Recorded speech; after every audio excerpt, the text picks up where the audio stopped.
Mass పాట అయినా classical గీతమైన వాటికి కేర్ ఆఫ్ అడ్రస్ సంగీత దర్శకుడు చక్రవర్తి. సినిమాలోని అన్ని పాటలు హిట్టు కావాలనే దీక్షతో ఆయన శ్రమించేవారు. వాటికి సాక్ష్యాలు శారద, మల్లెపువ్వు, ఇదా లోకం, వేటగాడు, ప్రేమాభిషేకం, కొండవీటి సింహం, యమగోళ, జేబు దొంగ, ఖైదీ వంటి ఎన్నో చిత్రాలు ఉదాహరణలుగా పేర్కొనవచ్చు. మల్లెపువ్వు చిత్రంలోని పాటల్ని ఈ సందర్భంగా ప్రస్తావించాలి.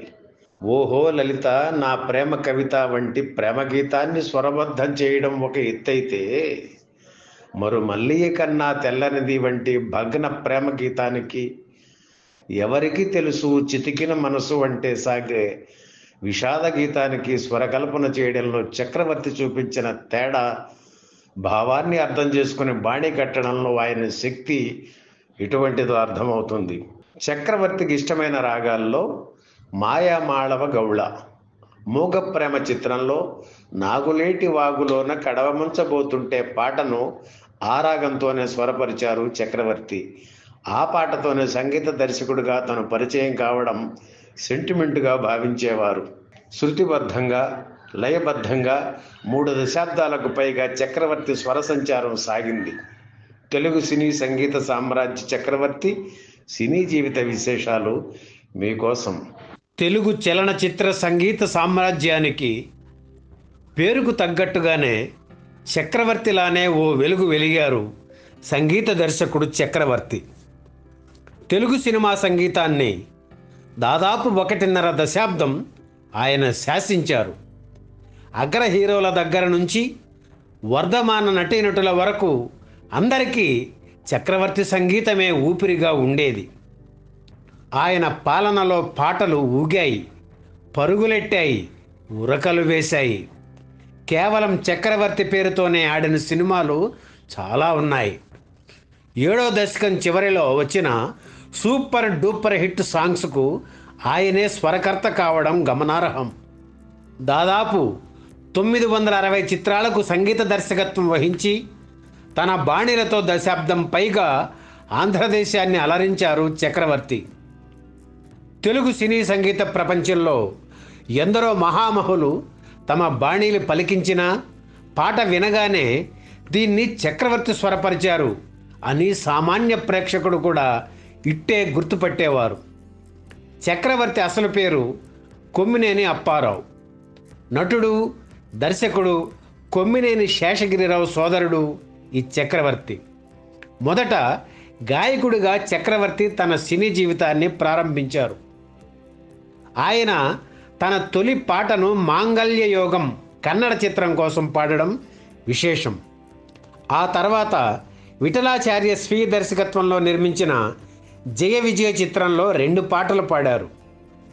అప్పారావు అనే సొంత పేరుతో కాకుండా అప్పాజీ అనే పేరుతో ఆయన ఆ పాటలు పాడారు. అయితే గాయకుడిగా కొనసాగడం అప్పారావుకు ఇష్టం లేదు. అందుకే దర్శకుడు సిఎస్ రావు దగ్గర చేరారు.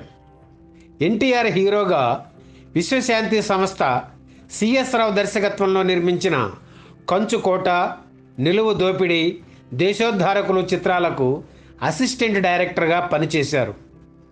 ఆ తర్వాత కొంతకాలం ఆయన డబ్బింగ్ ఆర్టిస్ట్గా కూడా పనిచేశారు. తమిళంలో విజయం సాధించిన చిత్రాలను తెలుగులో అనువదించాలనుకునే ప్రతి నిర్మాత అప్పారావు ఇంటి తలుపు తట్టేవారు. ఎంజీఆర్, శివాజీ గణేశన్, కమల్ హాసన్, రజనీకాంత్ తదితరులకు ఆయనే తెలుగులో డబ్బింగ్ చెప్పేవారు. డబ్బింగ్ ఆర్టిస్టుగా బాగా బిజీ అయ్యారు చక్రవర్తి. చిన్నప్పుడు నేర్చుకున్న సంగీతం అప్పుడప్పుడు పాటల రూపంలో బయటకు రావడంతో తనలో తనే కూని రాగాలు తీసేవారు అప్పారావు. ఆయన టాలెంట్ను గమనించి ఏదో ఒక రోజున సినీ సంగీత ప్రపంచాన్ని ఏలుతావయ్యా అనేవారు సమతా మూవీస్ అధినేత చటర్జీ.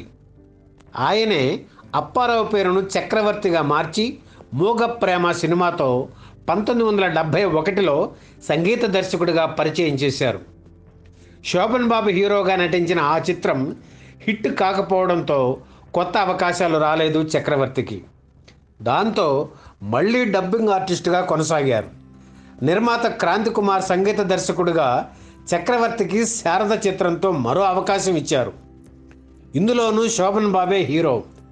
శారద చిత్రం మ్యూజికల్ హిట్ కావడంతో అందరి దృష్టిని ఆకర్షించారు చక్రవర్తి.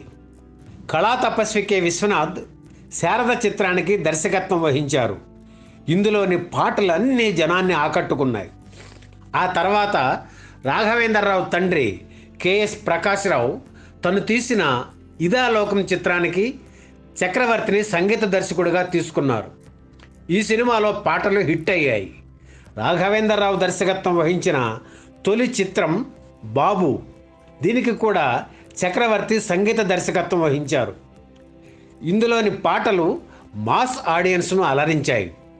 అలాగే కెఎస్ ప్రకాశ్రావు దర్శకత్వంలో హీరో కృష్ణ నటించిన చీకటి వెలుగులు చిత్రానికి చక్రవర్తి సంగీత దర్శకత్వం వహించారు.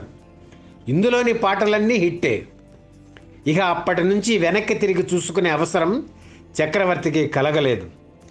1975లో ఎన్టీఆర్ పర్సనల్ మేకప్ మ్యాన్ పీతాంబరం నిర్మించే అన్నదమ్ముల అనుబంధం చిత్రానికి చక్రవర్తిని సంగీత దర్శకుడిగా ఎన్నుకున్నారు. హిందీలో అద్భుత విజయం సాధించిన యాదోంకి బారాత్ చిత్రానికి రీమేక్ ఇది. ఇందులో మురళీమోహన్, 15 ఏళ్ల వయసులో ఉన్న బాలకృష్ణ ఎన్టీఆర్కు సోదరులుగా నటించారు. అంతకుముందు ఏడాదిలో ఎన్టీఆర్ నటించిన మరో హిందీ రీమేక్ నిప్పు లాంటి మనిషి ఘన విజయం సాధించడంతో అన్నదమ్ముల అనుబంధం చిత్రం మీద అంచనాలు పెరిగాయి. పైగా నిజ జీవితంలో తండ్రి కొడుకులైన ఎన్టీఆర్, బాలకృష్ణ ఈ చిత్రంలో అన్నదమ్ములుగా నటిస్తున్నారని తెలియడం కూడా ఈ చిత్రంపై ప్రత్యేక ఆసక్తి ఏర్పడడానికి మరో కారణం. హిందీలో మ్యూజికల్ హిట్ అయిన ఈ చిత్రానికి తెలుగులో చక్రవర్తి ఎటువంటి బాణీలు సమకూరుస్తాడా అనే కుతూహలం ఎక్కువైంది. ఈ చిత్రంలోని పలు పాటలకు హిందీ బాణీలే ఎంచుకున్నా వాటిని పల్లవుల వరకే పరిమితం చేసి చరణాల్లో తనదైన బాణీని పలికించారు చక్రవర్తి. దాంతో రీమేక్ చిత్రాలకు కూడా అద్భుతమైన స్వరాలు అందించగలరనే పేరు చక్రవర్తికి వచ్చింది. ఆ సమయంలో క్రాంతి కుమార్, రాఘవేంద్రరావు చక్రవర్తిని బాగా ప్రోత్సహించేవారు. 1977 అక్టోబర్ 21న దసరా కానుకగా విడుదలైన ఎన్టీఆర్ చిత్రం యమగోళ చక్రవర్తి జాతకాన్ని మార్చేసింది. ఒలమ్మి తిక్కరేగిందా, చిలక కొట్టుడు కొడితే చిన్నదానా, ఆడవే అందాల సురభామిని, గుడివాడ వెళ్ళాను, ఒకటనేమిటి చిత్రంలోని ప్రతి పాట హిట్టే. దాంతో ఎన్టీఆర్ ఫ్యాన్స్ చక్రవర్తిని హక్కున చేర్చుకున్నారు. చక్రవర్తికి బాణీలు కట్టడం హార్మోనియం మెట్ల మీద వేళ్లాడించినంత సులువు. 10 నిమిషాలలో పాటకు బాణీ కట్టేసేవారు. అంత ఫాస్ట్ కావడం వల్లే వేలకు వేల పాటలను స్వరపరచగలిగారు చక్రవర్తి. ప్రేమాభిషేకం చిత్రంలోని తారలు దిగి వచ్చిన వేళ, వందనం అభివందనం, కోటప్ప కొండకు వస్తానని మొక్కుకున్నా, నా కళ్ళు చెబుతున్నాయి పాటలను ఒకే ఒక్క రాత్రిలో కంపోజ్ చేశారు. దట్ ఈజ్ చక్రవర్తి.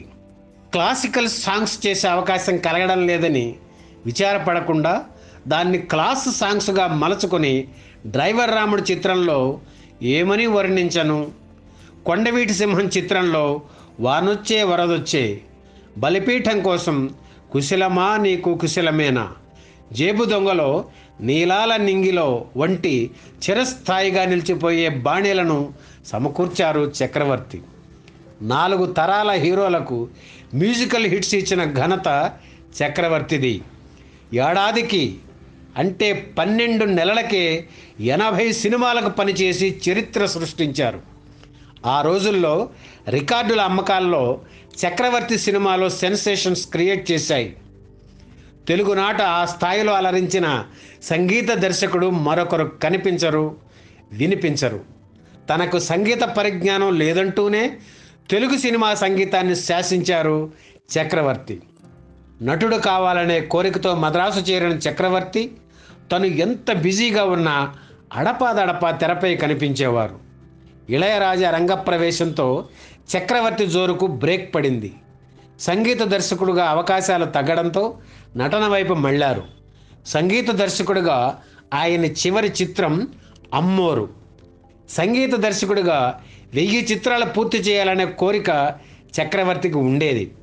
అది తీరకుండానే 2002 ఫిబ్రవరి 3న కన్నుమూశారు.